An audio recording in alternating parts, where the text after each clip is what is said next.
there is now, and what we're going to talk about, is a corporate license to kill. So this is the story of how the civil justice system became impotent over the last 10, 15 years against the power of big corporations. And basically what we're going to talk about is three different changes in the law. The effect has been massive on how corporations conduct business these days. And it's happened in three different areas. Punitive damages, and we're going to go back to a 2003 U.S. Supreme Court case, and there have been cases since then, especially in 2008. Mandatory arbitration, a seminal case in 2011, and campaign finance, especially the financing of electing judges, because a lot of state courts, judges are elected. So if corporations can overwhelmingly finance one judge over another, that has a massive effect on the law. So these three areas, changes in punitive damages, mandatory arbitration, campaign finance, and these changes from the United States Supreme Court, not disputed or argued over politically, almost never in the news, almost never covered at all. Even when those cases were covered, what happened over the next 5, 10 years in corporate boardrooms is never covered. And that's why I say this story is not well known. SUVs don't roll over just because you steer them in a certain way on the highway anymore. There was litigation for 2 decades on what some people call it the rollover wars. The short version of that is SUVs were insanely lucrative vehicles, and there was a rush to market once the first ones started selling so well. Companies would take a pickup truck like the Ford Ranger, slap a roof on it, put some seats in the back, and sell them at crazy markups for cheap vehicles.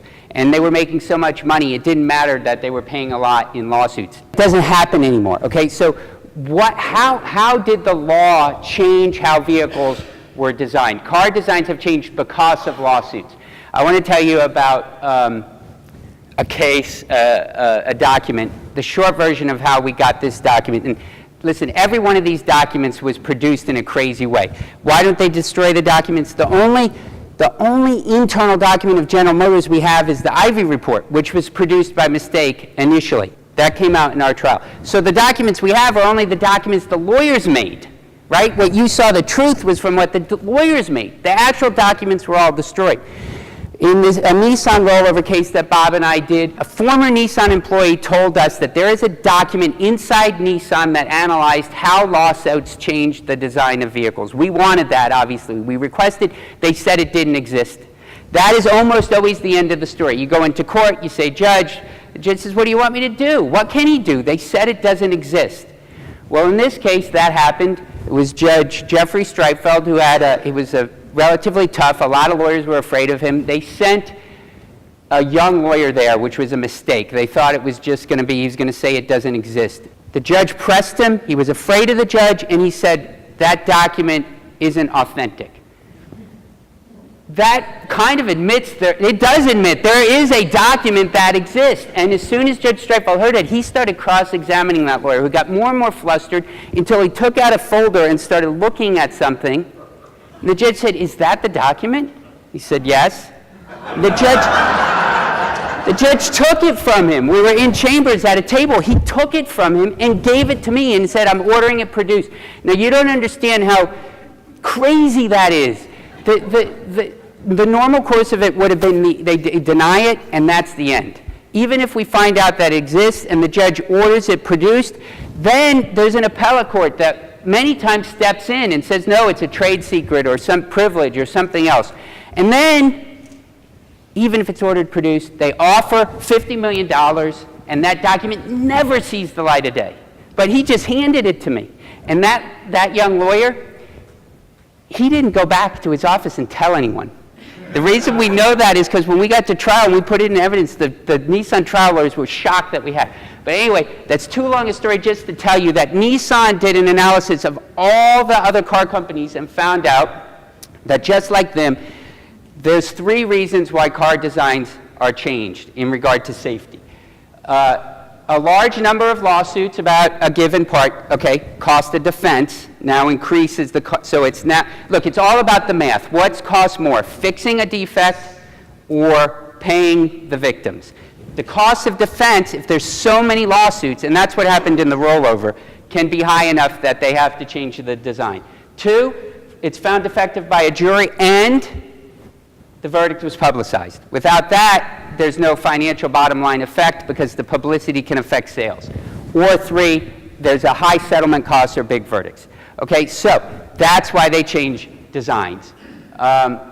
There's more in that document that's very interesting. But anyway, now you know the math, how they decide whether the change design, you know why people don't burn alive from post-collision fuel-fed fires anymore, why sport utility vehicles don't roll over just from a steering input on a flat, level, dry road. That can't happen anymore because of Supreme Court decisions, starting in 2003. So I want you to imagine General Motors making $1 billion in profit every month. $1 billion in profit, not revenue, every month. Okay, and I want you to think about the testimony in the McGee case. The best fix to that problem costs $30. Sorry, it only cost them $200,000 on average per lawsuit. That adds up to $2, when you do the math, $2.20 per car. That's all it's worth to them. Hopefully our lawsuit changed that math. It did, ours and others, and that's why they fixed the problem. 33 million cars at issue. $30, it's almost $1 billion that they saved by not fixing that problem. So imagine a company that makes $1 billion in profit a month that saves $1 billion by not fixing a defect, even though hundreds of people are going to die. If each one of those people have a case, $2–3 million per death, compensatory damages like we talked about, the Supreme Court is now saying the punitive damages are limited. It doesn't matter how much money they make, right? That's why this is rich corporations who have this license. And it doesn't matter how much money they saved by the fraud or by not fixing the product. You have to base the punishment, the fine, the only punishment available, on how much the compensatory damages are. And normally it should be 1-to-1. So if it's a $2 million verdict for the family, another $2 million, that's it. 100 people, $200 million. But they saved $1 billion. Now you can't change the math.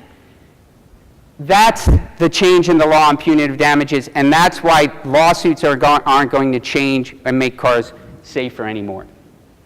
The second area that we were going to talk about is mandatory arbitration.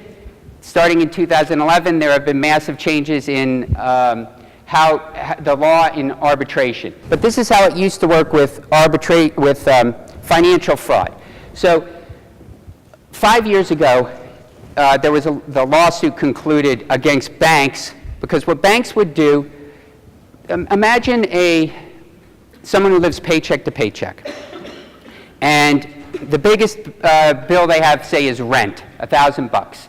And they wait till the last minute to give that rent check, because their direct deposit on their paycheck or their paycheck, they're depositing it, and they're hoping the money comes in before that rent check goes out. But it doesn't, so they bounce a check, one check, $40 fee. The banks, all the major banks, would take that check and move it up, hold all the last 10 checks, take that big check and put it 10 checks earlier, so now they could charge $40 times 10. Imagine that. It's just pure theft. And all the major banks were doing it. The courts stopped them. No, you can't do that. In class action lawsuits against the banks, they made this to the tune of billions of dollars they were stealing over many years. Okay, the court stopped them. That can't happen today. Okay? So in response to that, almost every major bank has put into their account agreements an arbitration clause. You all have them, okay, but now you can't sue your bank. You have to go to an arbitrator. Well, what's so wrong with that? First of all, let me say, the law assumes this fiction, in order to give this corporate right to big corporations to force you to arbitration, to give up the right that's actually written in the United States Constitution, which says you, as a person, we the people in the Constitution, you have the right to go to a jury of your peers to have civil disputes decided. But no, corporations now, according to these cases, have a greater right to force you to arbitration. The law assumes a fiction that you had a choice. You can't get a cell phone if you won't sign an arbitration agreement. I tried to buy a car 2 years ago because car dealers, used car dealers, they love to take advantage of people. They'd love not to get sued. I couldn't find a single dealer that would sell me a car. I said, I'm here to buy, just cross that out. They wouldn't do it, not a single one. So that you can't get services in this country today if you're not willing to sign an arbitration agreement. Well, what's so bad about that? Consumers win 20% of the time on average. They get 12 cents on the dollar in arbitration. Corporations receive 98 cents on every dollar claimed and almost always win. Verizon, Time Warner, Sprint, with 200 million customers over 5 years, so over 1 billion customer years, faced only 75 arbitrations. Why? Okay, so you have to understand, they're writing the arbitration agreements, they pick the arbitrators. So you're going to lose. Even worse, you can't bring a class action. Okay, so who's going to spend $50,000, $100,000 to get $300 back in an arbitration context? Because you still got to hire a lawyer. You've mentioned how so many of the leading corporations have used these arbitration clauses. Let's not forget there are armies of bottom-feeding, scum-feeding attorneys who file nuisance suits and ambulance-chasing suits. So we really can't blame a business for trying to self-defend. I agree with everything you said until we really can't blame the business. Wait a minute, one more thing. And you attorney types have done diddly squat to clean up your own industry. I agree. That is a scummy way of doing business. I agree. You folks are just as bad. Well, here's the problem. Here's the problem with what I want to talk about that exactly. Because wait, there's a lot of truth in what he just said. He said I'm a scumbag and everyone in my profession is greedy and there's ambulance chasers and look, I want to talk specifically about that because there's truth in it. But what you're saying has nothing to do with intentional misconduct by corporations that kill people, right? It's not an excuse to say there's frivolous lawsuits, so let's put a cap on righteous lawsuits where someone did something really wrong intentionally that hurt someone or killed someone. It's not fair to say there's ambulance chasers on billboards, so therefore corporations should not be responsible for their misconduct. Those are real problems. I'm not disagreeing. I agree. I don't like it when I go into a courtroom and the jury's thinking about those people on the billboards, right? And there is a problem with people bringing lawsuits when they're not hurt, that are fraudulent, and frivolous lawsuits and ridiculous lawsuits. But what I want to talk to you about at the end is the confusion of that issue with what we're talking about today is why corporations get away with it. And it's not a mistake that people confuse those issues. The worst thing about this is the United States Constitution specifically says in black and white, in easy-to-read language, that anyone can understand that a human being, a citizen of this country, has the right to trial by jury in a civil dispute. And yet, it's gone. With the fiction, because these corporate rights, somewhere in the Constitution that I can't find, it says that you can only award punitive damages with a single-digit multiplier of the compensatory. That takes precedence. And it's not in there. You can't find it. It's been read in there. The right of corporations to have arbitration agreements. It's not in there, but somehow it's been read in there, and not only read in there, but superior to your right as a person to have a jury trial. So campaign finance just talks, listen, if corporations get to pour money in and elect the judges who make decisions on their cases, which is specifically happening, Mississippi example, obviously that affects what happens in those cases. So this is the end, and I'm going to specifically talk about what you said. Let me start with, to me, the future looks bleak. I don't see how any of this is going to be reversed. Initially, these new corporate rights were granted by deeply divided courts, 5-4 decisions. But now, just in 2017, recently, it was 7-1. So it's gone from a deeply divided court to almost unanimous. So I'm very pessimistic that courts can solve this. However, I would point out Thurgood Marshall from the 1930s obviously faced a bleak situation, and he used to say he believed in the civil justice system, and it took decades, but there was a change. There's only one good way to handle that bunch, he'd say, take them to court. And so that's what me and Bob are going to continue to do. But I don't think this can be changed in the court in the end. Just like the civil rights movement, it's got to be changed because people think differently about this. Look, there's a well-funded propaganda effort, and I'm using that word specifically, well-funded intentional propaganda effort by big companies because there's massive amounts of money at stake to make people confuse fraudulent cases, which is a real problem. But what does it have to do with someone who's harmed by the intentional wrongdoing of a company?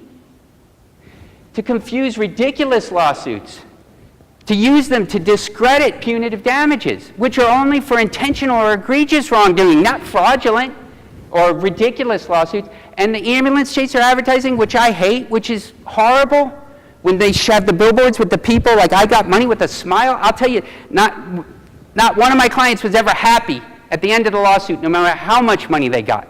I can't stand those people smiling. But